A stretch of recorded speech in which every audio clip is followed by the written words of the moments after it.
आगरी मसाला बनविण्यासाठी लागणारे साहित्य आणि त्याचे प्रमाण पुढे मी लिस्ट दिली आहे। त्यासाठी पूर्णपणे व्हिडिओ बघा, मध्येच व्हिडिओ सोडून जाऊ नका। नमस्कार मंडळी, आज आपण पाहतोय 1 किलोचा अस्सल आगरी मसाला। पण हा मसाला परफेक्ट होण्यासाठी काही खास टिप्स लक्षात ठेवून खूप महत्त्वाचे आहे।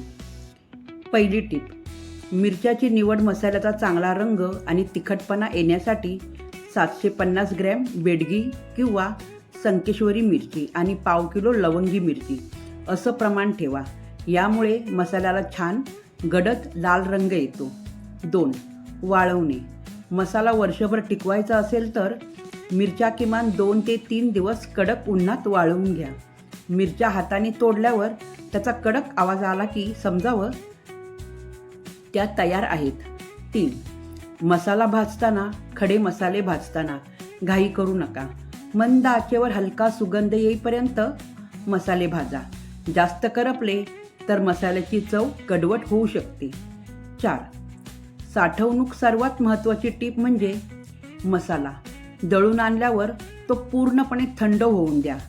गरम मसाला कधीही भरणीत भरू नका, नाहीतर त्याला ओलसरपणा येतो आणि मसाला खराब होतो। या सोप्या टिप्स वापरून तुम्ही सुद्धा घरच्या घरी वर्षभर टिकणारा झणझणीत आगरी मसाला नक्की तयार करा। नक्कीच 1 किलो मिरच्यांसाठी लागणाऱ्या आगरी मसाल्याच्या सर्व साहित्याची संपूर्ण यादी खालीप्रमाणे आहे। मुख्य घटक: मिरच्या बेडगी किंवा संकेश्वरी मिरची 750 ग्रॅम रंग आणि मध्यम तिखटपणासाठी। लवंगी मिरची 250 ग्रॅम झणझणीत तिखटपणासाठी। एकूण 1 किलो मिरच्या देठ काढून स्वच्छ केलेल्या। खडा मसाला साहित्य आणि प्रमाण सांगत आहे। धने 250 ग्रॅम, हळकुंड 50 ग्रॅम, काळी मिरी 20 ग्रॅम, लवंग 20 ग्रॅम, दालचिनी 20 ग्रॅम, बडीशेप 50 ग्रॅम, शहाजिरे 10 ग्रॅम, जिरे 50 ग्रॅम, मोहरी 10 ग्रॅम, मेथीदाणे 10 ग्रॅम, तेजपत्ता 10 ग्रॅम, रामपत्री जावित्री 5 ग्रॅम, बादियान चक्रफूल 10 ग्रॅम, मोठी वेलची मसाला वेलची 10 ग्रॅम, नाकेश्वर 5 ग्रॅम, खसखस 20 ग्रॅम, हिंग खडा हिंग 10 ग्रॅम, दगडफूल 10 ग्रॅम, मीठ 50 ग्रॅम।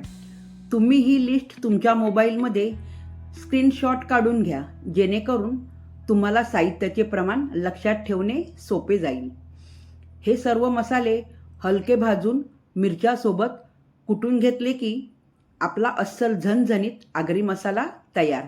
हा मसाला तुम्ही वर्षभर साठवू शकता।